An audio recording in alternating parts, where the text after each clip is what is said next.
Hi, this is Saline County Hardliners back at you again. I know we've been gone a couple of weeks, but we're back. We're back in the saddle. I'm not feeling all my best. If you hear me coughing or something, just ignore me. I'm not feeling on the top of things. Old sinuses and stuff are getting me. Tonight we got a really good show. We got a gentleman here with us that I met at a convention of states surge day. I met him and Mark Meckler, who is the president of the organization, nationally known. And we had lunch later and we talked a lot. So we want to try to promote. I'm a convention of states advocate, and I would like to get the word out because I don't think the word has been put out enough. And Jamie Franks is here. He is the director of the Arkansas Convention of States. So he's the head guy here in Arkansas. Mark Meckler's over the nation. I think he even was a founder of it, or one of the founders. Yes. I do want to say we're going to talk about, in the last, we are going to address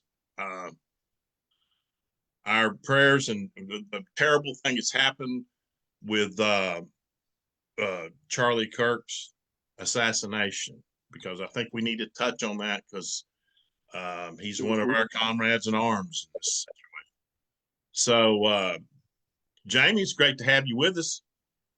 Thank you for having me. Yep.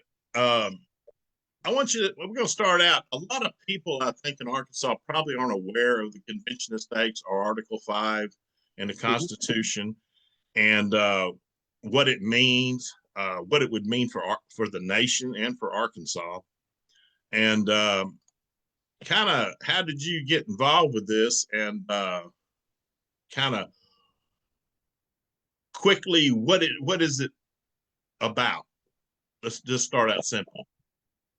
Well, how I got involved with Convention of States is it was a Facebook ad that I don't even remember the exact date, but I know it was in 2019 that started talking about term limits, and I think that's something that everybody likes to talk about is term limits.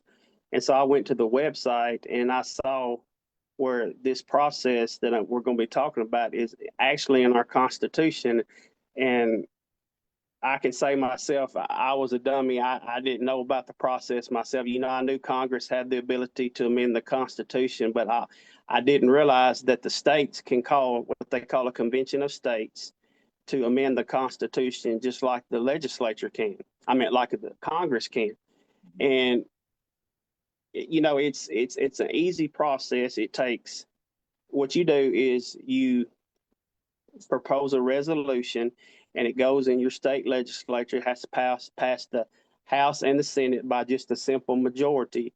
And to call a convention of states, it takes 34 states to do so.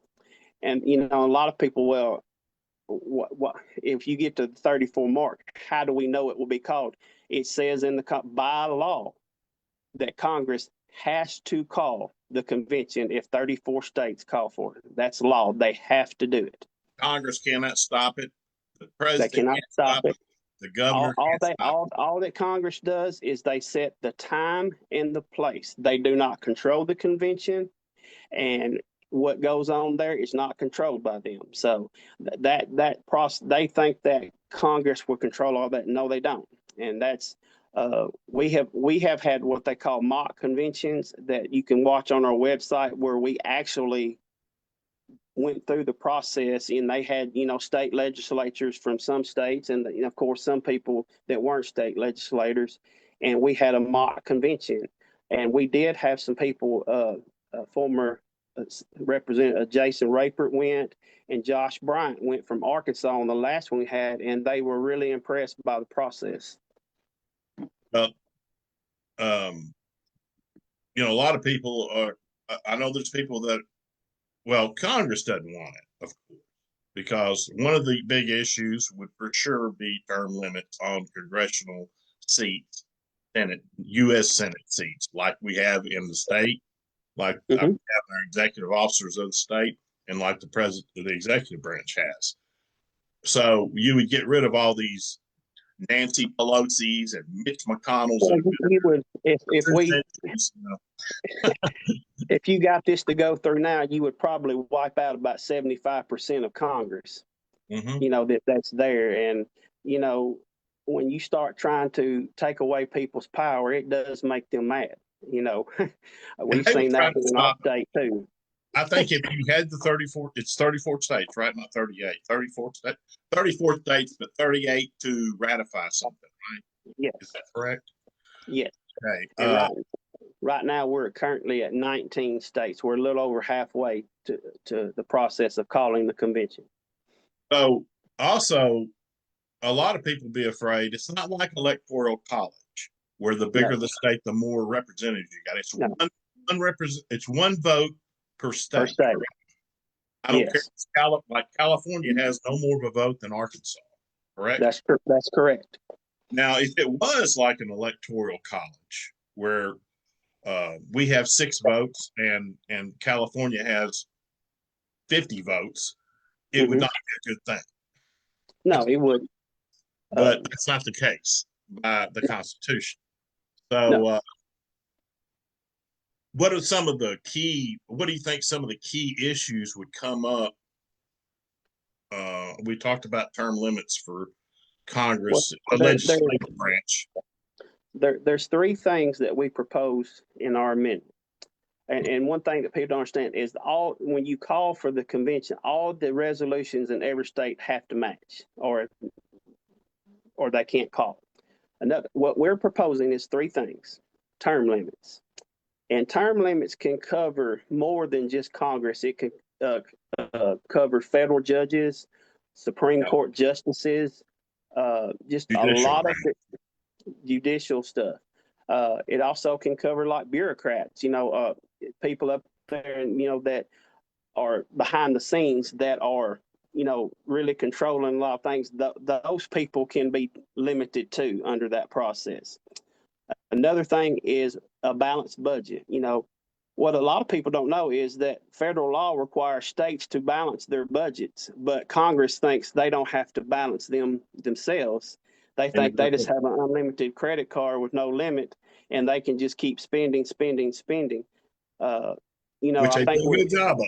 They do a good job of it. they do a really good job of it. I think we're at $37 trillion in our national debt right now, but what people don't really think about either, what about all the unfunded liabilities that we have that's not even covered yet, far as things they've already passed, but yet they haven't, tried to spend on them yet. We have a lot of unfunded liabilities in America too. If people actually knew the number, it would probably be over $100 trillion or more, and it's really crazy. And another one is the third one is to reduce the scope and jurisdiction of the federal government. The Amen. size of the federal government is just out of control.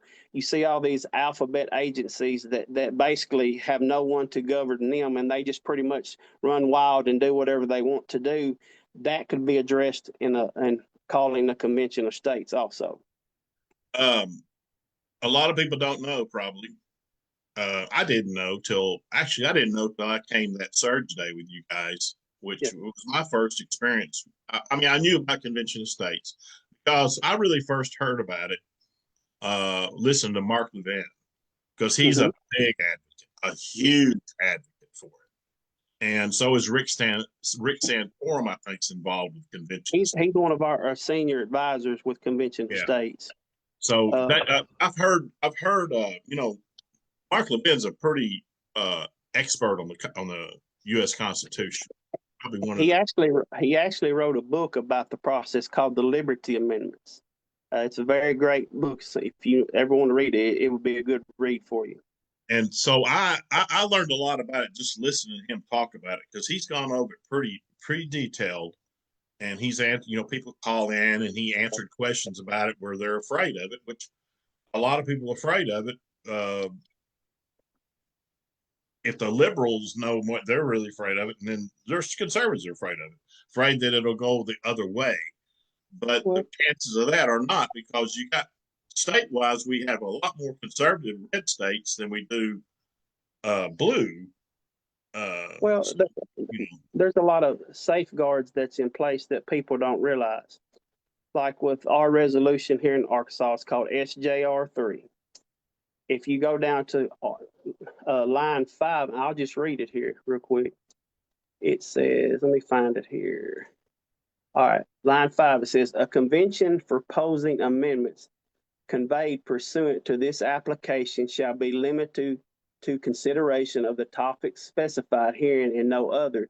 This application is made with the express understanding that an amendment that in any way seeks to amend, modify, or repeal any provision of the Bill of Rights of the United States Constitution shall not be authorized for consideration at any stage.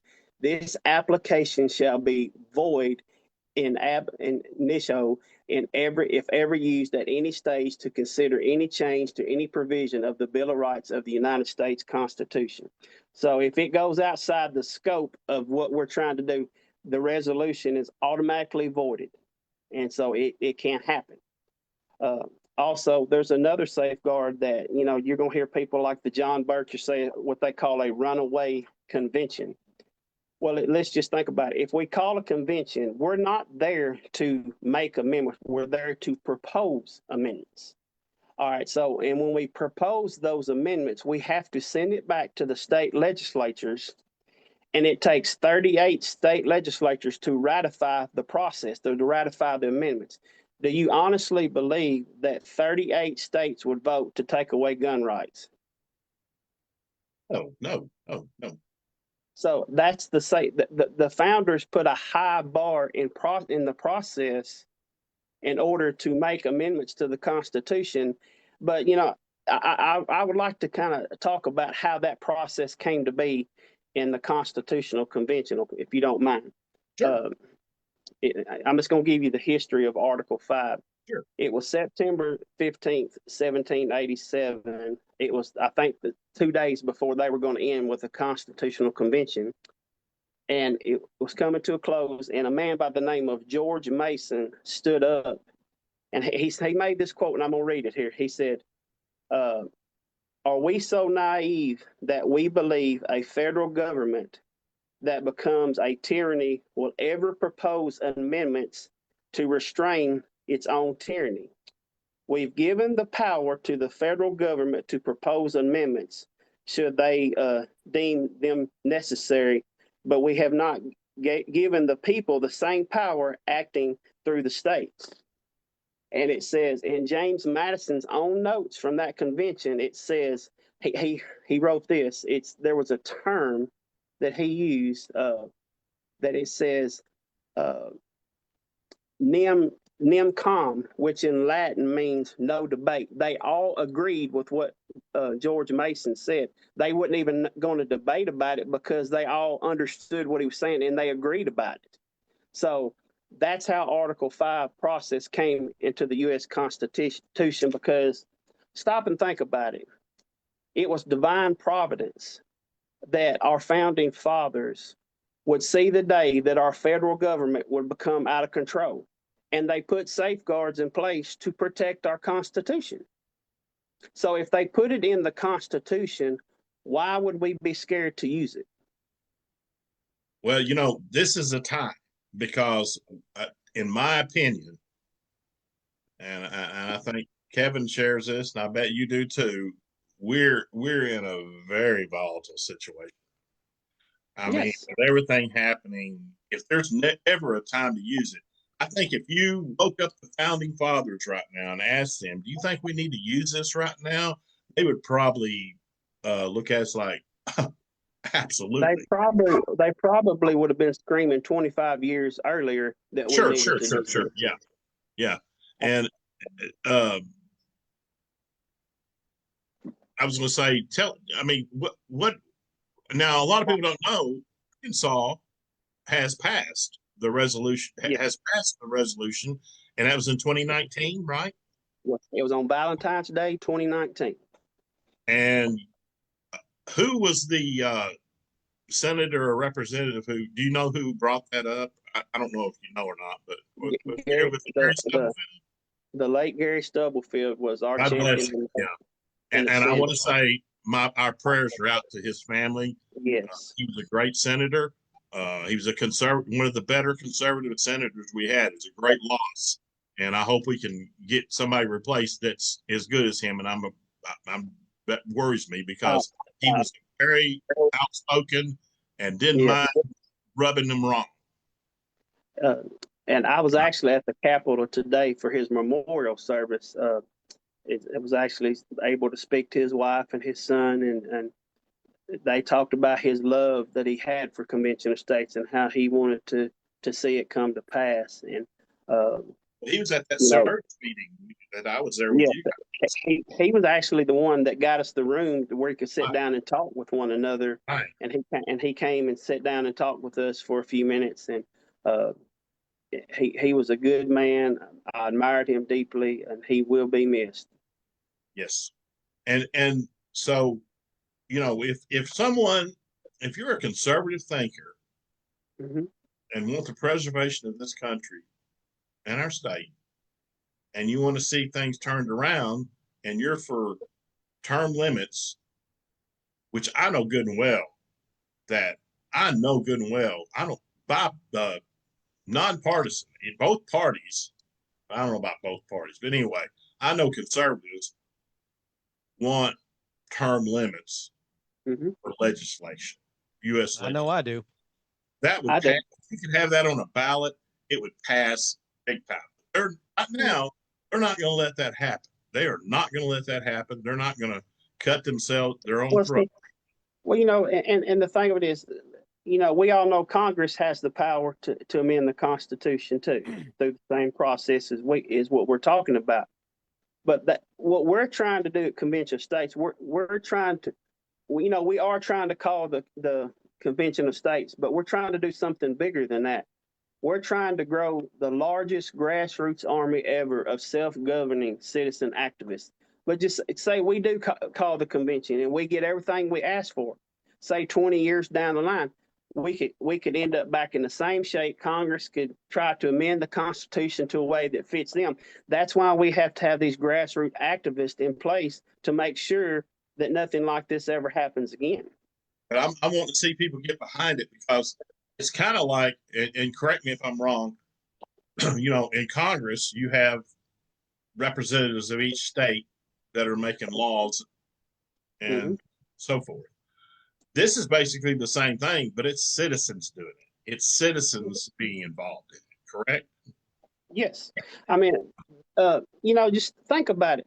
You hear every year at election time, these politicians, they make promises. They're going to do this. They're going to do that, and I'm going to do what y'all want me to do. But do they really ever do that? They never keep their words. No, you stop and think about it. You got people in Congress up there now like Nancy Pelosi that make $180,000 a year that's worth $250 million. Now, something's not right in that process right there. How can somebody make $180,000 a year be worth $250 million? Could you imagine if our state legislation, as in Senate and House of Representatives, are on the state level, if we did not have which we used to not have term limits. In fact, I was heavily involved in 1992. I was heavily involved with getting term limits. And of course, they watered it down, in 04 or whatever. And they tricked everybody when they watered it down. But it was not hard to pass. It was hard to get past the legislature to do it, Well, I mean, that just shows that, But we'd have a mess now. If that hadn't happened, could you imagine right now if we did not have term limits in our state legislation? Oh my God. Well, and I'm gonna bring this up. Where I'm from, state senator I have, and I'll say his name. It's Reginald Murdoch. He's crooked, and I hope he watches this, because just like with the Far City School District, he's been paid almost $2 million, for projects that he does for the school. And state law requires that you get 3 bids on any job. And because if I'm not mistaken, he's kin to the superintendent of the Far City School District. She just gives him these jobs, And, you know, he's benefiting off his position, which is wrong. And, you know, their state law is there, but the problem with our state law, there's no consequences defined in the law for that. Sure. That's something that needs to be fixed. And also, here a few weeks ago, and even Jimmy Calvin wrote about him getting pulled over for speeding. And then when the officer comes up to the window to hand him his drive, he also has his Senate ID to let him know that I'm a state senator. Mm-hmm. Yeah. And then when the officer goes back to his car to run his information and write a ticket, he comes back and he's on the phone with our sheriff, Bobby May, and hands him the phone. Bobby wants to talk to you, basically telling him, don't write him a ticket. I didn't realize that was in your county. I didn't realize that was in your county. Yes. And then, there's a lot of things that you know, the Convention of States could give a lot more power to the people. And it could get rid of things like, I don't know if this would be one of them, but, you know, we need to get rid of the Department of Education. That'd save a terrible amount of money. You know, we haven't always had that. Jimmy Carter brought it. I mean, the states need to control their education. Well, you know, it's basically all the Department of Education is they're brainwashing our kids. Mm-hmm. It's pretty much all they're doing. They're teaching them to hate America. Mm-hmm. They're teaching them that parents have no rights to have any say over them whatsoever. Mm-hmm. You know, it's just crazy. You know, one of the mottos it's ruin the schools. Yeah, that's why I pulled my kid out of public schools. Yeah, and I hate to see that. I do. I'm a firm believer in public school. I grew up in public school, but you know what? Yeah. It's gotten so dang it's a mess. Because I'm not a firm believer in public schools. I am not. Well, I grew up in a time where they were good. I mean, they could be good if they were done right. I'm talking about it would be nice to be able to have decent public schools again. Well, you'd have to get the government out of it. Exactly. Kids are dumber now than they have ever been, and I don't mean that ugly when I say that. They don't even have basic life principles that they were taught in school. You know, my job, I'm not going to say where I work, but I'm sure that they don't even know, like if you come in to mail something, they don't even know how to fill out an envelope. They don't know how to write a check. I know a lot of people don't use checks anymore. There's just basic things that you learned in school that they don't even teach no more. And it's just Common Core has ruined Arkansas.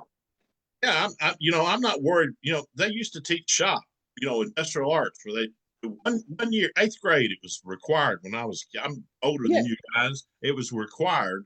And it was when I was in school. And they taught you a little bit about every little trade, very little, not a lot, but just enough to get your hands dirty. But still. Do they do home ec still? They were still doing home ec when I was in. I don't know, but when I was a kid, the girl, it's going to sound bad to some women, but the girls did home ec and the boys did industrial arts. Now, I don't think you have to necessarily do it that way, but anyway, that's the way it was, because that's the way things were. And that's a lot more meaningful than some cultural history or some how to be diversified in the society. I mean, that's worthless crap. That's for the parents. You're basically giving positions to people that don't deserve them, that hasn't earned it, or there's more people that's more qualified to do the job, but because of skin color or whatever it is, you give them that job. Just say we're diversified. That's crap, and I'm sorry, it is crap. Even our president recognizes that. Right. And it's just but I we want to get that out about Convention of States, because I really do think that your average person, I've talked to people and they're, what's that? It needs to be out there, and I don't know if there's some surprising states, I think, that have done resolutions on it, but there's some kind of liberal red blue states that have even got on the. Well, I mean, you can go to our website and there's a progress map on there that shows how many states have already passed, or some states have passed one chamber but not the other, or we have pending legislation in those states. So we keep it up to date to show people how the progress is coming about. Now, we've kind of slowed down some, but we've had a lot of negative attention about convention of states, lies being told to try to, for people to not want to join the process. No, Yeah, there's our map right now. You can see Active the green, legislation is blue and passes green. and then yellow was it passed in one house but not the other. And then the ones that are gray, we haven't even filed a resolution in those states. Of course, we probably, I wonder why. like California, New York, the most liberal states. Oregon, Colorado, That ain't gonna happen. Michigan. Yeah. Well, Michigan, maybe not. And Virginia is going to crap. DC, they don't want it, of course. They go crawl. They'll scratch and claw before they do it. And we're just about to get North Carolina passed. I mean, we've been fighting that for a couple of years now, but we're in the process. And the good thing about convention of states, have all those. You don't have to have all those states, correct? We don't have to have California or New York to call the convention. You just have to have 34. Right, and we've got 19, right? And 19. We're a little over halfway. So we're working on. It'd be nice to, it could be quicker than 28, but it's probably not going to be, is it? I mean, you never know. And one thing about convention of states that we do that I like is that, each state is just not limited to their states. And what I mean by that is we help other states try to get their legislation passed also. Sure, because it matters. Without them, without the 34 states, it's got to be a national. Arkansas can't do it by themselves. We can do a resolution to where we want to do it, but it's not gonna get it done. And one way that we help other states, like if they have like one or two legislators that are, just won't move or just won't, are keeping it from moving forward. We do make phone calls to, the people that have signed, the petition to call the convention, and we get them to start putting pressure on their legislators saying, hey, we want this, you need to vote for this. So there's many things that we do in convention of states. Like I said, we teach people how to be activists, and that's our main goal. Our main goal is to teach people how to be self-governing citizen activists. Getting tongue-tied here. Self-governing citizen activists is we teach them that, and of course, we want to call the convention, but we want to teach people how to be self-governing. And y'all need help, correct? You welcome volunteers, correct? Yes, we do have a take action page where people can volunteer. We have all kinds of different roles that people can apply for. We have volunteer activists, district captains, telepatriot roles, and it defines what the roles are when you apply for them. It just kind of gives a brief description. And when they do apply, somebody will call them from the state team and go over their application with them, and just kind of discuss if that role is appropriate for them. And then when we do it, we have a great training program called Convention of States University, where they can go and learn all about Article 5, their roles, how to be grassroots activist. I mean, there's so much knowledge there that you can learn from that. And I'm a member. I joined up on it, and that's how I found out. In fact, if you join, you get all the information of the events coming up and all that, because that's how I got an email from you guys. Yes, and we send out email blasts. Mark's wife does a lot of it, right? Mark's wife, Patty, is. Yeah, it's on the webpage, right? Where you can get involved.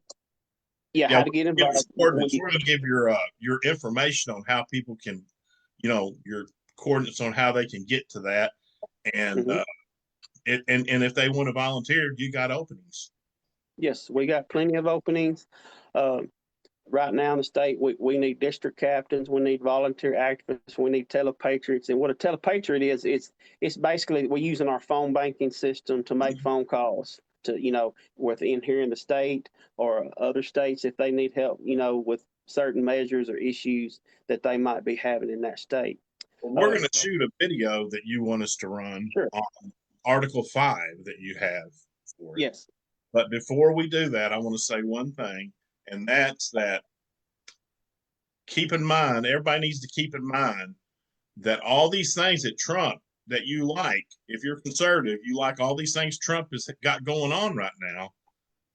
If in 28, if somehow some Democrat gets elected, Gavin Newsom or some crazy guy like that, that's going to come in like a vengeance, this all will be gone. Yes. But with an Article 5 or a convention of states, there could be some things put in place to where these things, would not be as easy to change. So we're going to play this video here and let people kind of explain to it. The video is going to kind of give you a rundown on Article 5 process, correct? It's basically going to give you a quick preview of how the process would work. Okay. Let's All right, roll. ready? Yes. Move your head out of the way. We're just going to do this.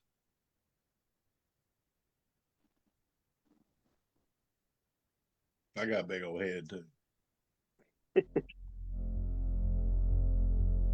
The United States Constitution was written to form a more perfect union that would enable checks and balances to prevent a bloody revolution from being a necessary measure to abolish tyranny. Excellent though it was, Colonel George... Oh, my bad. I was trying to make it bigger. It ain't working. I think you'll be all right, buddy. The United States Constitution was written to form a more perfect union that would enable checks and balances to prevent a bloody revolution from being a necessary measure to abolish tyranny. Excellent though it was, Colonel George Mason feared the national government might one day end in a tyrannical aristocracy. The rights of the people needed to be secured against potential corruption at the national level. One of the solutions the framers decided upon can be found in Article 5, which gives state legislators the authority to call a convention that bypasses federal legislators to amend the Constitution. That gives we the people the opportunity to make some long overdue structural adjustments. Maybe term limits would be a good place to start. Here's how the process works. Citizens request their state legislators to pass a bill called an application, with operative language identical in each state. These legislators of the states then pass the application. Generally, only a simple majority is needed. Congress shall, by law, call a convention of the states as soon as it receives applications from 2/3 of the state legislatures. That's 34 states. Delegates chosen by the state legislatures attend the convention. Each state only gets one vote at the convention, but they can send as many delegates to represent the state as they so choose. Amendments are proposed, debated, and voted upon at the convention. Finally, ratification takes place in the states. Each amendment must be ratified by 3/4 of the states in order to become part of the U.S. Constitution. But what about a runaway convention? Let's get a reality check. Like constitutional law scholar Robert G. Nadelson says, there are far more political and legal constraints on a runaway convention than on a runaway Congress. The convention delegates, also called commissioners, are bound to the will of their state legislatures. If they don't vote as their states demand, they get recalled. They might even get sent to prison. Furthermore, a full 3/4 of the state legislatures, we're talking 38 state legislatures, must ratify each and every amendment in order for it to become part of the U.S. Constitution. Even Alexander Hamilton and Abraham Lincoln, who favored national government, emphasized that Article 5 gives states authority over the national government. Hamilton writes that national rulers have no option upon the subject. The words of Article 5 are peremptory. The Congress shall call a convention. And Lincoln says the convention mode seems preferable in that it allows amendments to originate with the people themselves. Article 5 Convention of the States is a safe route to stopping federal overreach. Civilizations rise and fall. Let's be a civilization that saw the cycle of collapse coming and broke it.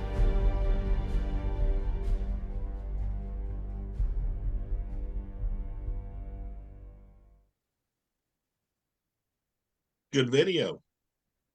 I think it's pretty clear how the process works, and there's really no way of a runaway convention of happening.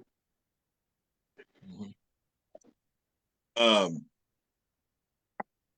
I think that's something that needs to be done. I think a lot of people that are listening, if you're interested, make sure and reach out to Jamie and the state organization. And they also do you have that surge day every year, or only we have one every year now. During the COVID times we didn't, because everything was shut down, but we usually try to have it on February the 14th of every year, that the day that we passed our resolution. Now, only, our state's a little different from other states. When I think it's the odd years we have legislation, and the even years we have the budget stuff. So sometimes on the years that they do the budget stuff, they're not in the legislature as early as they are in the years that they pass legislation. So like this year, when we had one, we had it a little later than we normally did, because one, we had some issues getting it planned, but we still have it. That's when we try to have it. It's on February 14th of every year. Mm-hmm. Well, if people join, which I joined, I don't remember if there was, anyway. If you join, you'll hear about all these kind of things. Also, a lot of national stuff happens. That if you're willing to travel, you can be involved in. You can even be involved with other states doing their thing too. Correct? Yes, you can go to their event. Yeah, and be a part of it. Sure. There's some states that don't have as many volunteers as others, and they would love all the help that they can get. Right now in Arkansas, we have 34,957 petition signers. And I'd like to bring up something right now. Mark Meckler, our COS president, has an open letter to Donald Trump that we're trying to get 1 million signatures on to ask him to endorse Convention of States. Could you pull that up for me? Oh, actually, I gotta find that real quick. Hold up. Is that what you just set up? Just go to conventionofstates.com / and type Trump. I thought Donald Trump pretty much, he has mentioned Convention of States. I don't know if he's never officially endorsed it. We're trying to get him to, because if you go to our endorsers page, there's a lot of his cabinet members that have already endorsed a Convention of States. Secretary of State Marco Rubio, Pete Hegseth, our Secretary of Defense. Yeah. Our governor's own father has endorsed Convention of States. Mark's friends with Hegseth, correct? Secretary Hegseth. He told me you're very good friends. Speaker of the House, Mike Johnson, has endorsed Convention of States. Mark Levin, we was talking about him. He has endorsed Convention of States. Him and Mark are just great friends, and he's been on the show. Yes, and we're asking people to go and sign this letter to put their name on it, because, like I said, I think we're at a couple 100,000 signatures right now, but we're trying to get a million people. Our vice president is an endorser of Convention of States too. J.D. Vance. And so once we get to 1 million signatures, we're going to send this to the president, and I'm sure it's going to get his attention. Usually he tries to do the will of the people also. Also, we have another open letter to Elon Musk to get him to endorse Convention of States. And, we're going to try to get him, because he was there, he got kind of aggravated here a while back about how the process was going in Congress, and he wanted to start his own party. So we're telling him he don't need to do that. All he needs to do is help us. Yeah. This is, we have a motto in Convention of States. We have a solution as big as the problem, and it's Article 5. And so that's what we want people to know is there is a solution to all these issues and problems we're having, and it's called Convention of States. Well, we want everybody that's listening to the show or watches it later to be sharing this and be talking about it and be asking questions. Join in. All you got to do is you have on your. We'll get before we leave. We'll get your coordinates on how to go to the CSO, but it's pretty simple. Sure. And it tells all about how you can join. It's not hard at all. And I don't even believe there was a whole lot of money. There wasn't. Is it a donation? I don't remember. It might have been a small fee. I don't remember what it was. Yeah, I mean, of course, we're a 501c4 nonprofit organization, and I mean, there's donate, certain, but I mean, we depend on donations too, but that we're bound by certain federal laws, the things we can and cannot do. For one thing, we can't endorse candidates, but there's certain things that we can do within those constrictions, as far as helping with some things. But we're gonna, before we leave, we'll put up your information, and but I'm posting it right now into the chat. Okay. We do want to address our condolences to the family of Charlie Kirk. And head's getting all sinus up. Charlie Kirk. I tell you what, Charlie Kirk, in my opinion, he'll go down in history. He's one of the greatest. I don't care how old he is. He's one of the greatest conservative thinkers of our time. He is. And he has done so much. I don't know that Trump would have been reelected without him. The young people, I've got 2 granddaughters that could care less about politics, really, and don't really, they're not up on politics. I mean, they're like early 20s, and they love it. They were brokenhearted to hear about what happened to him, because he knows how to speak. He knew how to speak to the youth. He's going to be a hell of a hard guy to replace. He was also an endorser of Convention of States. Oh, absolutely, yeah. And he's just a solid guy. Probably one of the nicest warriors in the system of conservatism. I can't see, I've seen him stump people, say you're a fascist. What have I done fascist? They can't answer. They don't know, But there's all kinds of things you can say about Charlie Kirk. But I tell you what, we are in a desperate situation in this country. And I don't know where we're going. I'm not going to try to guess where this is going to end up. But, when we got the Naval Academy, just today is locked down with a shooter that's an I believe, from what I heard, an ex-midshipman that was disgruntled. And I think there's been shots and things like that. So it's locked down. And it's just one thing after another. Every day, we were talking earlier before the show, it's something every day. And it's really worrisome, and the Lord needs to have our country. And I know he does have our country. And, we got to pray for our country. So we're down to, that's all we can do, And I don't know Charlie Kirk personally. I believe you said Mark Eckler, who knew him real well. And a lot of people knew him well. I mean, he got around. He got a lot done. He's much wiser than the 31. When I was talking to Gary Stubblefield's son today, he told me some things that Gary was a good friend of Charlie Kirk's, and actually they had a hunting trip planned next month that they were going to go on together. But unfortunately, they won't be able to do that now because Gary passed away, then Charlie was assassinated. So they were really upset about that today too, about Charlie Kirk. Yeah, and that's not over with. This is not, this is just still evolving about the shooter and all that as we speak. I'm liable to get off here and go look at the TV and all something else news happens. But I was sick at my stomach yesterday. I follow him. I watched him every day. I followed him all the time because I'm a big war room.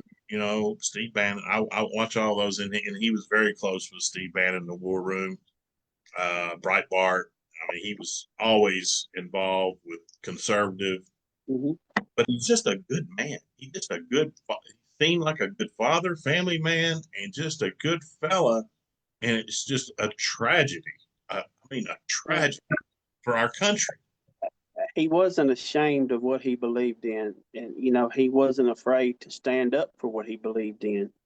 We have a lot of congressmen that say they believe in this, but they won't stand up for what they believe in. And Charlie was not that type of person. He stood up for what and he boldly defended his faith. And in the end, it cost him his life. Yeah. And that's sad to say, but it did. Yeah, and I heard someone spoke today. I've been watching a lot of it off and on all day, and someone spoke that he preached the word better than a lot of pastors. He does. And Mark Meckler, I read what he wrote yesterday. I happened to it came up on Facebook. And he said something that I can't, he had a pretty long, I don't know if you read it or not. He had a pretty long thing about Charlie Kirk. Real nice article there, kind of. And at the very end, he said something that really hit home with me. He said that if we could speak to him now, he would say, he would probably say, his only regrets, he only has one life to give for his nation. The Nathan Hale quote. And I believe that. That's the kind of guy he was. It's so ironic that he was even talking about shooters and violence in America up to the time he died. It's Keith, it's a crying shame that in a country we can't sit down and talk to one another, even if we don't agree with each other. Why can't we just say we agree to disagree and still be nice and kind to one another? But it's gotten to the point in this country where if you don't agree with me, I'm either going to silence you or I'm going to kill you, and that's pretty much what it's gotten down to. And it's not coming from the conservative side; it's coming from the left. I mean, if you don't agree with me, then you're either going to be quiet about it or we're going to silence you forever. And that's a crying shame. I mean, it's. I'm gonna say this. This might rub people wrong, but this is my human thinking. I got the bleep button ready. Excuse me? I said I got the bleep button ready. No, don't do that. I said, I'm gonna say, and I think you guys agree with me. I don't want to see him commit suicide. This guy's gonna be caught. He's gonna be caught.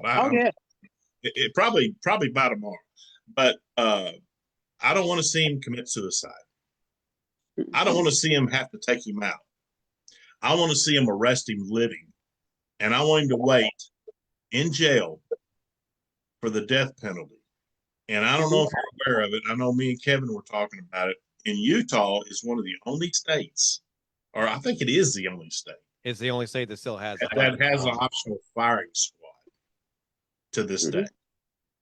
And I don't want him to be lethal injection. I think he should be before the firing squad. I'm gonna say that. I don't care if he's sick. I don't care if he's got mental problems.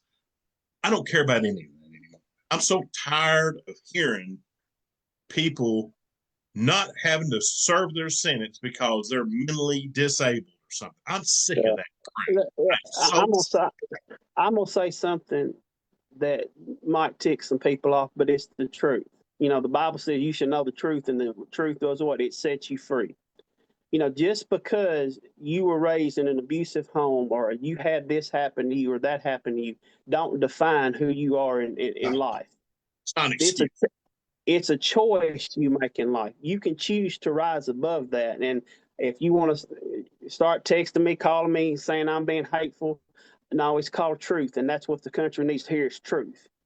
But, it's sad, that people don't want to hear that they want to keep saying guns is the problem. No, guns are not the problem. People are the problem. Guns don't kill people. People kill people. You know, People do not want to take action, take responsibility for their actions, and the press and the courts are are so many times don't. Well, you know, I'll be honest. I've got grandkids, but a 14-year-old that cold-bloodedly murders somebody, they know what they're doing. Okay, yes, they do know what they're doing. and I'm sorry, You know, but I'm not well, giving that as an excuse. I'm not giving well, no, excuse. God, you know, we were made in the image of God. He put morality in every living soul. We're all born with a sense of morality. You know, we all do have a fallen nature in us. But, you know, it's people choose to believe that God is not the answer. But his word says, you know, with my people, which are called by my name, shall humble themselves and confess their sins. He said, then I'll hear from heaven and forgive their sins and heal their land. You know, that's what we need more than anything is God. And you know, you stop and think about it. And I think I don't remember what year it was when, you know, one representative, I don't even remember who it was talking about the founding of our country and how our nation was founded on godly principles. And then Jared Nadler makes the statement about that God is not welcome in this assembly. I mean, how can they? And then we had that guy the other day talks about that government is one that gives rights and not God. Have they ever read the Declaration of Independence? How about Congress when they tried to have a moment of silence or a prayer for Yes. Charles yesterday, right after he died, and the Democrats are, I don't know if it's all of them, but a good part of them are booing basically. Yes. What's on your mind? You know, I mean, get them out of there. I'm sorry. I'm gonna get upset. But be honest, Keith. It's time for some people to get upset about with the things that are going on in our country.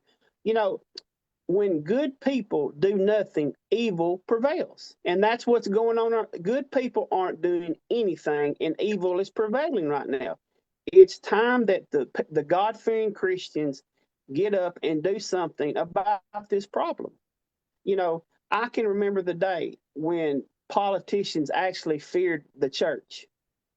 You know, they wanted the church vote. They wanted Christians to vote for them. They mock us to our faces now. They don't care what we think. Let's wait a minute. Wait a minute. The House will be in order. The House will be in order. Shh. The House will be in order. Crazy fools. You know, they're so heartless that they don't even care for a human life. Just because Charlie Kirk disagreed with him don't mean that you can't have a moment of silence and prayer for his family. That's ridiculous. What if it was a liberal? What if I'm not going to name a name because I can't think of one, but some liberal, what's his name? Reverend, the black guy. Sharpton. Yeah. Sharpton. What if he was assassinated? And I'm just saying, what if he died and they did that and all the Republicans booed? They would have They would have burned down. They would have burned the Capitol down. It's rules for thee, but not for me. Exactly. The issue is right now is they're done being, you know, sympathetic. They're done being empathetic. They're done. If you go on, I'm not even going to go on X right now and show you all these videos. These leftists just going crazy. These people, they're done. They are done being nice. They're done playing games. They are out there outright just disrespecting, you know, Yeah, I would say, Jamie, if you haven't seen X on some of these videos I see it every day. I see it every day. I can't watch it. It just makes me so mad. I can't take it. Their sarcasm, their smart assness. I just can't take it. You know, they're sitting there. A man was murdered in front of his wife and kids, and people are sitting there celebrating that. I mean, come on now. I mean, you know, there's people, you know, I didn't like Joe Biden. I mean, I think he was one of the most worst presidents we've ever had. But But do you think I would want to see somebody murder him in front of his son? No. I mean, that's just immoral. I mean, and the fact that I they see think that somebody that's murdering okay, get him out of you, office. I think if they think that that's okay, they just have no morals at all anymore. we're just in a dark spot, and they're calling today, everybody, which they should, to come together on this. Like, today's the 24th anniversary of 9/11, which was a tragedy, but you know how everybody came together. But this internal problem we got, I don't see it happening. I just don't see it happening right now. It's making it worse. It's made it worse. It's divided more. If you watch X on people both sides, people are not being nice about all this. They're not being understanding with each other about it. But it is what it is. And I understand the outrage from the conservative side, a man being murdered, but how the liberals are acting about Charlie Kirk getting murdered, it's just, what if we acted that way toward them? You would see cities after cities after cities burned to the ground. If it happened to one of them yesterday, we'd be in a civil war today. I want to interrupt you guys real quick. They got a update from the FBI actually going on right now. It's a 5-minute video. Y'all want to watch it? Sure. Let me switch over here.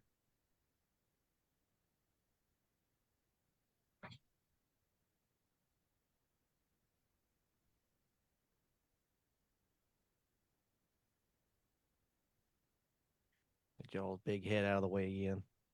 This case also highlights the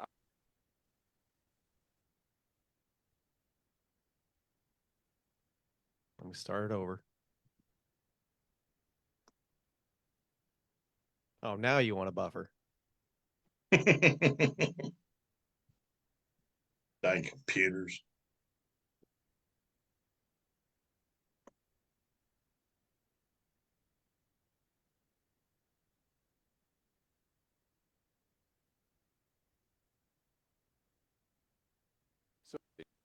tonight. I'm so sorry, Commissioner Bo Mason, as well as some local partners here present with us today. Governor will kick it off. Thank you. Ladies and gentlemen, thank you for joining us here tonight. We appreciate the media and the partnership we have with you in helping us to get information out to the public so that we can catch this assassin and hold him accountable. We are going to share a portion of a video and that we have of the suspect, as well as some new stills. Those have already been released, but we want to make sure that they get as much attention as possible so that we can get help from the public in tracking down this evil human being. So we're going to cue up the video right now. Show that. I've asked Commissioner Bo Mason if he would narrate to you what is happening in this video. Thank you, Governor. Bo Mason, Commissioner for the Utah Department of Public Safety. If you look up to the top left, you'll see the building where the shooter was proned out in the top left corner. We'll go ahead and play that video and I'll narrate as we walk through that. So here you see the suspect ran behind that upper building. He's going to come out on the right, moves to this far right corner. Oh, wow. As he does, he's going to climb off the edge and then drop down to the ground. As he did that, he left some palm impressions. There's some smudges, some places we're looking to collect DNA. There's a shoe imprint where we believe the suspect is clearly identified as wearing Converse tennis shoes. Again, we'll replay that again so you can get another view of that. It's important to note his black t-shirt, his black pants, and there appears to be some white on the soles of those Converse tennis shoes. Those are all identifiable items that we're looking for.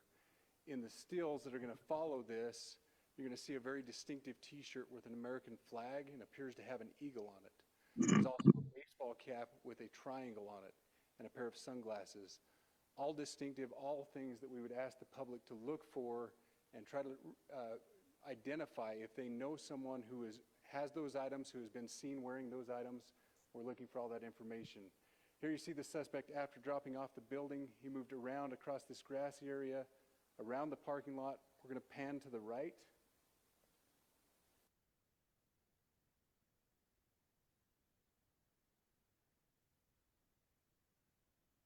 After he crosses the street, this is where he moves over into the wooded area. This is the video evidence that we utilize to track his movements and to locate that firearm in that wooded area following the discovery of this evidence. Good. You want to go to the stills?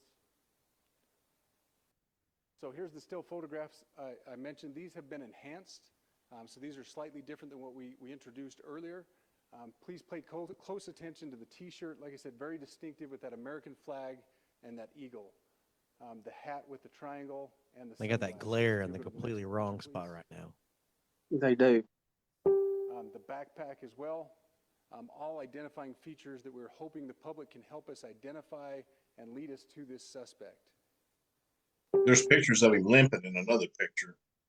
And again, there's a better picture of the Well, jumping that far, I'd be limping too. Logo. Yeah, he Blue jeans. definitely in a panic. Look at those Converse tennis shoes as well. We have pushed these out. We'll continue to push these out. And we just ask for the public's cooperation through the public.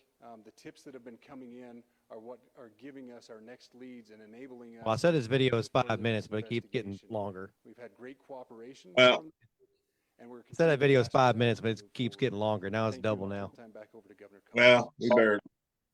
Thank you so much, Commissioner. What was that? What is that on that you're watching? That you're showing that This from? is on. It's great to have them on the ground with us tonight. Fox News. Fox News. Okay. It's on Fox News. It'll be all over the TV. Oh yeah, it'll be on again. Let me go ahead and pause that. Get us back. Yeah. Well, we don't have a lot of time left, but again, everybody needs to get on this convention of states, because I think, to me, all this runs together. We need help in this country, and I'm afraid of the future if we don't get things done and done that'll stick. And so Jamie, I want to thank you a whole lot about coming on and bringing this to the folks' awareness, how to get some people involved, and everybody needs to share this thing. Can you, Jamie, give your coordinates on your CS? Is it just Google COS? You could put just convention COS conventionofstates.com pretty much, and it'll take you right to our website. You can, if you want to volunteer, you can just hit the Take Action tab, and it'll take you right to the volunteer screen, and it's got several roles that you can choose from, and it gives you a brief detail what the role consists of. If you apply for it, and somebody in our state team will reach out to you as quickly as possible to talk to you about the position. Like I said, with the way things are going right now, we need all the help that we can get. And if you want to just join, just join. I'm a member. I don't have a position, but I'm a member, and I get all the emails. I get daily emails, multiple daily emails. Well, if you just go to conventionofstates.com, it takes you right to the page where you can sign our petition. And what happens when you sign the petition, automatically, depending on where you live, it automatically notifies your the member of the House and the member of the Senate that you're representative for the state. They get a notification saying this person supports Convention of States. They automatically get them. I think I signed that. I'm gonna double check though. I'm sure I signed it, because that's You how did. You did. And Kevin, you need to sign it. All right. But and Kevin, give them our info there. Saline Hardliners. You can find us on Saline Hardliners at Facebook.com. You can go and find us on YouTube. You can find us on ArkansasFirst.com. I got a question for you guys. Yes, sir. I know y'all are involved with Arkansas First. Is there any way y'all could get them to write an article about this and share it with people? Well, yeah, sure. We'll get someone on it. We'll see if we can get somebody on. Gotta get the money on that. Yeah. And if they want to reach out to me to talk about it, I'm more than welcome to. You have my contact information, so you're more than welcome to let Okay. somebody know. Work on that, because that would be a good thing. And then we'll put we can put this show on too, right, Kevin? Sure. Kevin, we can get the show on. Was that? Yeah, it's going to be on there tonight. Yeah, it'll be on the website. This show will be. Yeah, And this show will be on the website tomorrow morning. yeah. And then what else? What else are we on? You have to remind me. We're on YouTube, Rumble. We're on X. We're not. We're more active on Facebook, but yeah, we're on the majors. But, I don't do Instagram. Yeah, but everybody, I think everybody is really on high alert right now. I mean, this is, Charlie was a big. I mean, that's an assassination. People, well, it's not assassination. Got killed. No, it's an assassination. It's a political assassination. I don't care how they're going to try to spin this, and they're going to really piss me off. They start trying to say, well, he was just sick in the head. He didn't, and Charlie dissed him one time. No, we're not going there. It's a political, organized, it's Antifa. These people need to be dealt with. They need to be dealt with. They put up. Hey, Donald Trump called them a terrorist group. They need it's getting closer. They shouldn't even be allowed on these campuses, really, because they're nothing but violent. And we had a show with a gentleman at the governor's mansion who was assaulted by Antifa in Little. Yeah. So this stuff's going on, and we need to put a stop to it. And I'm for crazy. Make the law stricter, and I believe in everybody that if you're convicted of a capital felony murder, you should be executed. You shouldn't go to prison. You should be executed. Also, guys, I was going to tell you something. We did pass our faithful delegate legislation that outlines who the commissioners would be if we do call an article, the Convention of States. And one thing that we put in there also that we got passed, that if they don't follow the instructions of the legislature, that if they get recalled by the legislature, it was considered like insurrection, and they won't be able to hold public office if they do. Good. Well, Jamie, been great having you. Maybe we can have you back again, especially sure, I'd be glad to. If anything new happens that you want to talk about, like if we get some kind of big acceleration of the Convention of States that's looking closer, things like that, or, hopefully it'll help people get more involved. So we're going to end this show. We went a little lower, but that's fine. We got a lot of good information. There's a lot of things going over, and pray for this country is all I can tell people. Yes, sir. That's all I know to do. That's all we can do. Saline Absolutely. is out. Thank y'all. Thank you for coming out. Oh, thank you guys. Hey, if we have any more events or something, I'll let y'all guys know. That way y'all can talk about it on your podcast or something for us, if you don't mind. And we out.